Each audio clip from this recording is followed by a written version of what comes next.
mahasiswa aktif Universitas Pembangunan Indonesia, Fakultas Keperawatan.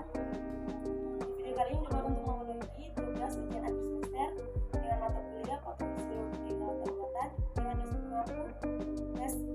Engrinindi SKPKS. Apa yang bisa dilakukan masyarakat umum yang medis seperti kita saat terjadi kasus gawat darurat medis? Berikut adalah hal-hal yang dasar yang perlu Anda ketahui tentang pertolongan pertama ke gawat darurat.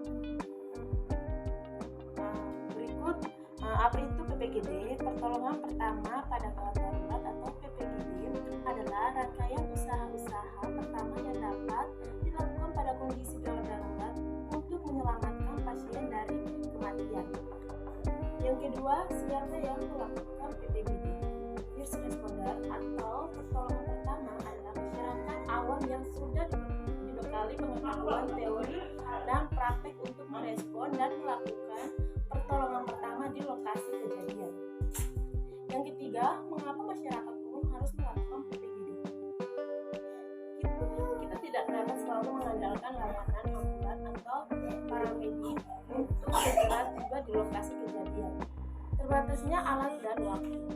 Yang keempat, tujuan pertolongan pertama, yaitu A. Menyelamatkan nyawa korban, B. Meringankan penderita korban, C. Mencegah cedera atau penyakit menjadi lebih parah, D. Mempertahankan daya tahan korban, E. Mencarikan pertolongan lebih lanjut.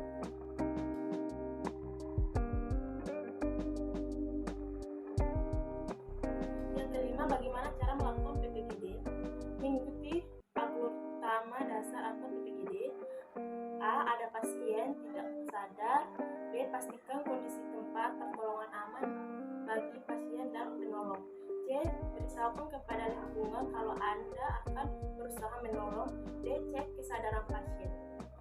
Yang keenam, cara mengecek kesadaran pasien dengan metode AVPU A atau alert. Mengecek kesadaran korban. Jika korban tidak sadar, lanjut ke poin B atau verbal. Panggil korban dengan berbicara keras di telinga korban. Jangan menggoyang atau menyentuh pasien. Jika tidak merespon, lanjut ke poin P atau pain.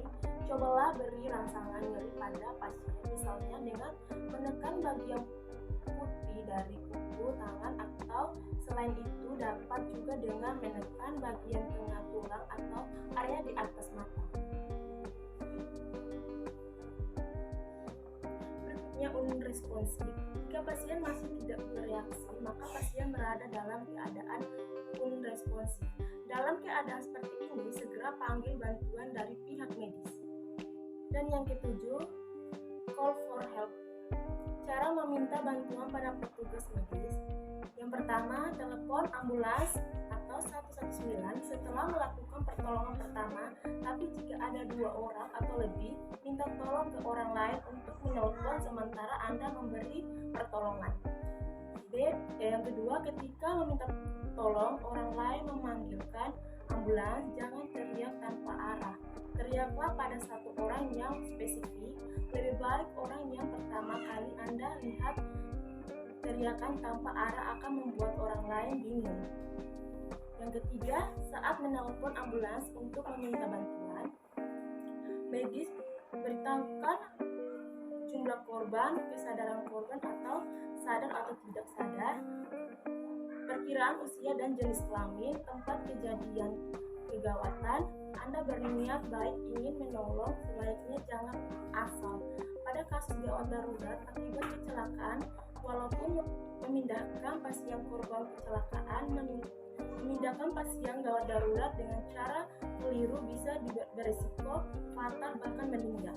Universitas Pembangunan Indonesia Manado memiliki 6 fakultas dengan program studi, yaitu Fakultas Pertanian, Prodi Agribisnis, Fakultas Hukum, Prodi Hukum, Fakultas Teknik, Prodi Teknik Elektro dan Teknik Sipil, Fakultas Ilmu Sosial Ilmu Politik, Prodi Ilmu Politik, Fakultas Sastra, Prodi Sastra Inggris, Fakultas Keperawatan, Prodi Ilmu Keperawatan, dan Profesi Nurse. Didukung oleh sumber daya manusia yang berkompeten dan tersertifikasi, Universitas Pembangunan Indonesia Manado memiliki dosen dan tenaga kependidikan dengan latar belakang S2 dan S3 lulusan dalam dan luar negeri. Kembangkan dirimu, raih cita-citamu setinggi bintang di langit. Kami siap menghasilkan generasi terbaik dan pemimpin di masa depan.